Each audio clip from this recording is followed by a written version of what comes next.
आज की वीडियो में हम बात करने वाले हैं कि टाइफाइड क्या होता है, क्या सिम्टम्स होते हैं और लास्ट में हम लोग बात करेंगे कि एलोपैथिक में इसका क्या ट्रीटमेंट होता है, मतलब कौन कौन सी मेडिसिन कितने समय तक देनी चाहिए एडल्ट में, और बच्चों में अगर टाइफाइड हो गया है तब कैसी दवा और कितनी दवा देनी चाहिए। दोस्तों ये वीडियो जो है वो ट्रीटमेंट पर ही फोकस्ड है, इसलिए हम ज़्यादा जो है बातें टाइफाइड के ऊपर नहीं करेंगे। तो चलिए शुरुआत करते हैं आज के इस वीडियो की। दोस्तों सबसे पहले अगर हम थोड़ी सी बात करें टाइफाइड के बारे में तो कुछ चीजें आपको पता होनी चाहिए कि जैसे टाइफाइड एक प्रकार का फीवर का टाइप होता है। इसे हम लोग एंटेरिक फीवर भी बोलते हैं, इसे हम लोग मोती जरा भी बोलते हैं, क्योंकि इसमें क्या होता है कि आपके पेट के ऊपर छोटे छोटे लाल कलर के दाने हो जाते हैं। इसे मियादी बुखार भी बोला जाता है। तो एक्चुअली जो टाइफाइड होता है वो एक बैक्टीरिया से होता है, एक बैक्टीरियल डिजीज है, तो इसको एंटीबायोटिक से ठीक करना संभव है।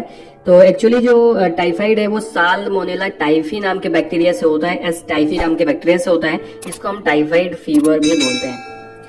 दोस्तों ये जो साल्मोनेला टाइफी है ये बैक्टीरिया किसी भी व्यक्ति के अंदर स्प्रेड होता है by the contaminated food and water. जैसे कि मान लीजिए कि किसी को टाइफाइड हुआ है, उसने किसी को खाना दिया, पानी दिया, और उसकी वजह से जो टाइफाइड के बैक्टीरिया थे भोजन और पानी में चले गए, तो वो कंटेमिनेटेड हो गया, इन्फेक्शियस हो गया, तो उसको अगर कोई भी दूसरा व्यक्ति लेगा तो उसको टाइफाइड होने का खतरा रहेगा। और इसका जो स्प्रेड होता है वो खास करके स्टूल से होता है, कहने का मतलब मल जो होता है उससे होता है। जैसे कभी कभी क्या होता है, शौच के बाद अगर व्यक्ति सही से हाथ नहीं धोता है, जिसको टाइफाइड है, तो उस हाथ से अगर वो किसी को कोई चीज देता है तो वहां पे इन्फेक्शन हो सकता है टाइफाइड का। एक्चुअली जो ऐसे व्यक्ति जो कि टाइफाइड से ग्रसित हैं वो साल्मोनेला टाइफी को या उसके ये इस बैक्टीरिया को जो है अपने आंतों में और अपने खून में लेकर के घूमते हैं। तो कहने का मतलब इससे जो है वो दूसरों को इन्फेक्ट कर सकते हैं। तो एक्चुअली सबसे ज्यादा जरूरी चीज होती है कि टाइफाइड कैसे फैलता है, तो हम लोग यही बोलेंगे कि जो टाइफाइड होता है वो एक तरह से कंटामिनेटेड फूड एंड वाटर से फैलता है, मतलब संदूषित खाना और पानी से ही फैलता है। तो ऐसे खाने और पानी को पीने से बचें। नेक्स्ट हम बात करते हैं कुछ सिम्टम्स की। जैसे कि आप पता लगेगा कि आपको सिम्टम्स क्या क्या आएंगे अगर आपको टाइफाइड होगा। तो कुछ सिम्टम्स होते हैं, कुछ मेन सिम्टम्स होते हैं, कुछ अदर सिम्टम्स होते हैं। तो अभी हम बात करते हैं कि जैसे होगा क्या कि जब टाइफाइड का इन्फेक्शन होता है तो बहुत लंबा सा बुखार होता है, भारी सा, कहने का मतलब करीब 104-105 डिग्री फ़ारेनहाइट तक बुखार चढ़ जाता है। तो हाई फीवर हो जाता है, हेडेक होता है, मतलब सर में दर्द होगा, एब्डोमिनल पेन होता है, मतलब पेट में आपके दर्द होता है, क्योंकि जो साल्मोनेला टाइफी होते हैं ये आपके इंटेस्टाइन को ग्रसित करते हैं, उस पर अपना एक तरह से कह सकते हैं कि धावा बोलते हैं, और वहां पे अल्सर काज कर देते हैं, जिसकी वजह से ना तो हमें भूख लगती है, मतलब भूख में प्रॉब्लम आती है, पेट में दर्द होता है, तो कॉन्स्टिपेशन हो सकता है।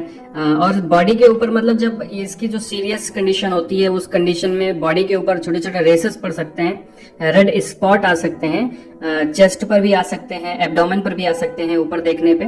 तो ये रोज कलर के होते हैं, मतलब रेड कलर के होते हैं एक्चुअली, और इसी वजह से इस बीमारी को हम लोग मोती जरा भी बोलते हैं, ठीक है। और इसमें क्योंकि आपको पता है कि आपके आंतों में प्रॉब्लम आ रही है तो लॉस ऑफ एपेटाइट हो जाएगा, मतलब आपको भूख नहीं लगेगी, ठीक है, भूख नहीं लगेगी और वीकनेस आ जाएगी, भोजन नहीं आदमी करेगा तो वीकनेस आ जाएगी। दोस्तों इसके पहले हमने एक वीडियो बनाया था कि मियादी बुखार या फिर टाइफाइड होने पर हमको क्या खाना चाहिए क्या नहीं खाना चाहिए। तो अगर अभी तक आपने वो वीडियो नहीं देखा है तो उसको जरूर देखिएगा, लिंक डिस्क्रिप्शन में है, आई बटन में मैंने दे दिया है, तो उसको जरूर देखिएगा। आगे बढ़ते हैं, कुछ और सिम्टम्स के बारे में बात कर लेते हैं। कुछ और सिम्टम्स होते हैं जब सीरियसली हमें हो जाता है टाइफाइड। तो बॉडी एक हो सकता है, मतलब आपके पूरे बॉडी में दर्द हो सकता है।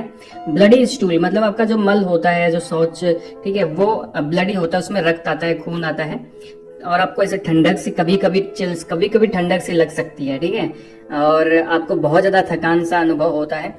और मतलब एक तरह से आदमी जो है वो कंफ्यूजन में रहता है, कहने का मतलब इस बीमारी के होने के बाद एक जगह पे आप फोकस नहीं कर पाते हैं, थोड़ा सा कंफ्यूजन होता है कोई चीज देखने में, कोई चीज सुनने में, मतलब आपको एक तरह से ये अच्छा नहीं लगता है, सब कुछ बहुत खराब खराब सा फील होता है।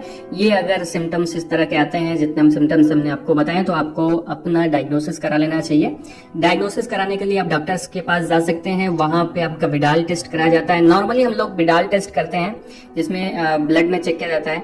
एक्चुअली जो है टाइफाइड को हम लोग ब्लड टेस्ट से पता कर सकते हैं, स्टूल टेस्ट से पता कर सकते हैं, और यूरिन टेस्ट से भी पता कर सकते हैं। तो एक्चुअली विडाल टेस्ट में इसका ही उपयोग किया जाता है, और इस तरह से आपको बताया जाता है कि आपको कितना टाइफाइड है, कौन सा टाइफाइड है, कितने, मतलब मैंने आपको बताया कि वैसे मैं बहुत ज्यादा डिटेल में टाइफाइड के बारे में बातें नहीं कर रहा हूँ, केवल सिम्टम्स और ट्रीटमेंट के बारे में बात करने वाला हूँ। तो इस तरह के सिम्टम्स आते हैं तो आप डायग्नोसिस करवा सकते हैं, डॉक्टर से मिल सकते हैं। नेक्स्ट हम लोग बात कर लेते हैं थोड़ा सा प्रिवेंशन के बारे में। ट्रीटमेंट से पहले प्रिवेंशन इसलिए क्योंकि प्रिवेंशन ज्यादा जरूरी होता है, ठीक है। क्योर से मतलब इलाज करवाओगे उससे अच्छा है प्रिवेंशन। आप क्या क्या करोगे, तो सबसे पहले चीज आपको जब भी कोई खाना खाना है तो आपको अच्छे से पका हुआ खाना खाना चाहिए, तब आपको टाइफाइड होने के चांसेस कम होते हैं। और मतलब ऐसे छोटी भोजनशाला होती है वहां पे भोजन करने से बचना चाहिए, क्योंकि वहां पे हो सकता है कि आपको बहुत साफ सुथरा भोजन ना मिले। कभी भी अगर आप कच्चे फल और सब्जियां खाते हैं तब आपको उसको धुल के खाना चाहिए। अगर आप उसको धुल के खाते हैं तो होगा क्या कि आपको टाइफाइड होने के खतरे कम रहेंगे। अच्छे से धुल के खाना चाहिए। बहुत लोग क्या करते हैं, बस धुल लेते हैं, लेकिन उनको अच्छे से उसको धुलना चाहिए। अगली चीज की, जब भी आप कोई बेवरेजेस लेते हैं, कोई पेय पदार्थ लेते हैं, तो वो सील्ड होना चाहिए, ठीक है। सील्ड कंटेनर में होना चाहिए, उससे उसमें बैक्टीरियाज नहीं होंगे। दूसरा कि आपको ज्यादा जो है आइस जो बनी होती है उससे बचना चाहिए। कहने का मतलब अनक्लीन, देखो आइस में एक बोलते हैं टाइफाइड के बैक्टीरिया होते हैं। क्यों होते हैं, क्योंकि आइस जो बनाई जाती है कोई जरूरी नहीं है वो सही पानी से बनाई जाती हो, ठीक है। तो लोग कहते हैं आइसक्रीम खाने से भी टाइफाइड हो सकता है। हाँ हो सकता है, क्योंकि उसका जो पानी था, जो आइस बनी है, बर्फ बनी है, वो पानी संदूषित होगा। वो ऐसे पानी होगा जिसमें बैक्टीरियाज होंगे और ये बैक्टीरियाज आराम से ठंडक में रह सकते हैं। तो इससे बचें। अपने घर की आइस आप ले सकते हैं, उसमें कोई प्रॉब्लम नहीं है। अगला है कि जैसे आप जो दूध पीते हैं वो दूध आपका पास्चराइज होना चाहिए। कहने का मतलब खास करके गाय के दूध में टाइफाइड के बैक्टीरिया मिल जाते हैं, तब पास्चराइज दूध आपको पीना चाहिए। अच्छे से उबाला हुआ दूध ही पीना चाहिए। नेक्स्ट हम लोग बढ़ते हैं टाइफाइड के ट्रीटमेंट के ऊपर, ठीक है, जो कि लास्ट पार्ट है। मैंने बताया कि और बहुत ही जरूरी है।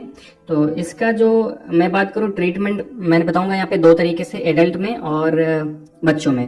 तो एक्चुअली यहाँ पे एक चीज ध्यान दीजिएगा, एक्चुअली 21 दिन तक दवाएं खिलाई जाती हैं, बट आप क्या होता है आजकल देखा क्या जाता है सर कि 14 से 15 दिन के अंदर लोग सही हो जाते हैं, तो उसके बाद कोई बहुत ज्यादा जरूरी नहीं होता मेडिसिन देना। लेकिन कुछ लोग बिना ठीक हुए ही दवा बंद कर देते हैं क्योंकि उनके सिम्टम्स खत्म हो गए होते हैं। तो उनको फिर देखो 3 महीने बाद, 4 महीने बाद, 5 महीने बाद उनको फिर से बुखार आ जाता है। कहते हैं यार हमारा टाइफाइड हमें छोड़ ही नहीं रहा है। कैसे छोड़ेगा भैया, जब आप छेदे पे दवा खत्म कर दी, छेदे के बाद दवाई नहीं खा रहे हो।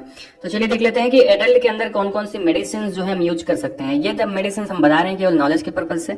आपको अगर सिम्टम्स आ रहे हैं और आप कंफर्म है कि आपको टाइफाइड है तभी आप मेडिसिन लें, नहीं तो आप डॉक्टर से संपर्क कर लें, ठीक है। तो ये सारी ट्रीटमेंट के लिए कौन कौन सी, तो आप पैरासीटामॉल 650 mg TDS ले सकते हैं, मतलब दिन में सुबह दोपहर शाम तीन बार पैरासीटामॉल 650 mg। बुखार अगर बहुत ज्यादा है तो सिफिक्जिम एंटीबायोटिक होता है, ठीक है, सिफिक्जिम ले सकते हैं, लेंगे 200 mg, ले नहीं सकते लेंगे, ठीक है। सिफिक्जिम 200 mg BD मतलब सुबह शाम लेना है। एजिथ्रो 250 mg OD लेना है, आपको दिन भर में एक बार लेना है। और मल्टीविटामिन ले सकते हैं क्योंकि ये आपको ऐसे कमजोरी से बचाएगा। ये भी आपको दिन में एक बार लेना है, OD लेना है।